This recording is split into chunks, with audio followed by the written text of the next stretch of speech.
കഴിഞ്ഞ ദിവസം ഒരാൾ ഫേസ്ബുക്കിലൂടെ എഴുതി ചോദിക്കുകയുണ്ടായി, ഉദ്ധാരണക്കുറവ് പൂർണ്ണമായി മാറ്റാൻ കഴിയുമോ?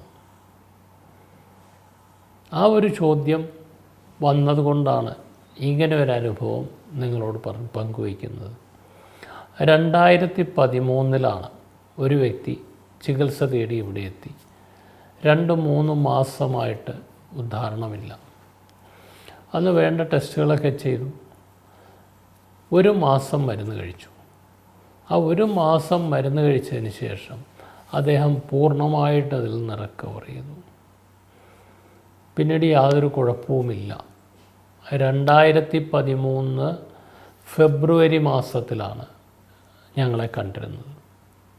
പിന്നീട് ഇപ്പോൾ ഈ കഴിഞ്ഞ മാസം നവംബറിൽ ഇവിടെ വന്നു. വീണ്ടും 10 വർഷത്തിന് ശേഷം 2013 വന്ന ആൾ 2023 തിരിച്ചു വന്നത്. ഇപ്പോൾ വന്നപ്പോഴുള്ള പ്രശ്നം ശീഘ്രസ്ഖലനം. പെട്ടെന്ന് ശുക്ലം പോകുന്നു, വേദനയുമുണ്ട്.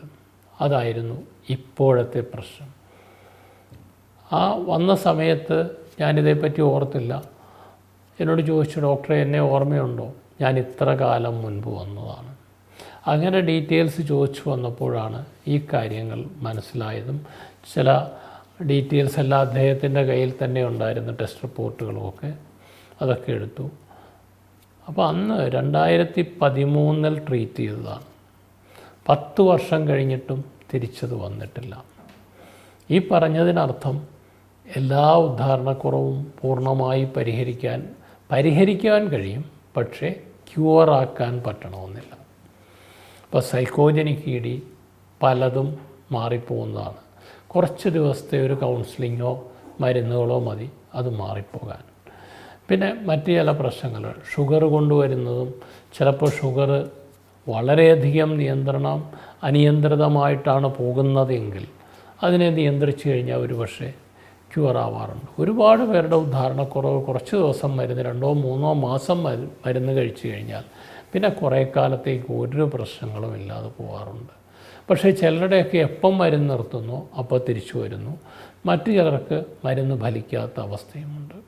അത്തരം കേസുകളിലാണ് ഇംപ്ലാന്റ് പോലുള്ള ഓപ്പറേഷൻസ്. അപ്പോൾ പലരുടെയും ഉദ്ധാരണക്കുറവിനെ ക്യൂർ ചെയ്യാൻ പറ്റും, എന്നാൽ നല്ലൊരു ശതമാനം പേരെ ക്യൂർ ചെയ്യാൻ പറ്റില്ല. മരുന്നുകളിലൂടെ ഹെൽപ്പ് ചെയ്യാനേ പറ്റുള്ളൂ. ഇനി പൂർണ്ണ പരിഹാരം എന്താണെന്ന് ചോദിച്ചു കഴിഞ്ഞാൽ ഇംപ്ലാന്റ് ഓപ്പറേഷൻ തന്നെയാണ്. അതിലൂടെ ലൈഫ് ലോങ് ഉദ്ധാരണത്തിന് പ്രശ്നമില്ലാത്ത അവസ്ഥയിലേക്ക് ആ രോഗിയെ എത്തിക്കാൻ കഴിയും. മറ്റൊരു വിഷയവുമായി വീണ്ടും കാണാം. നന്ദി.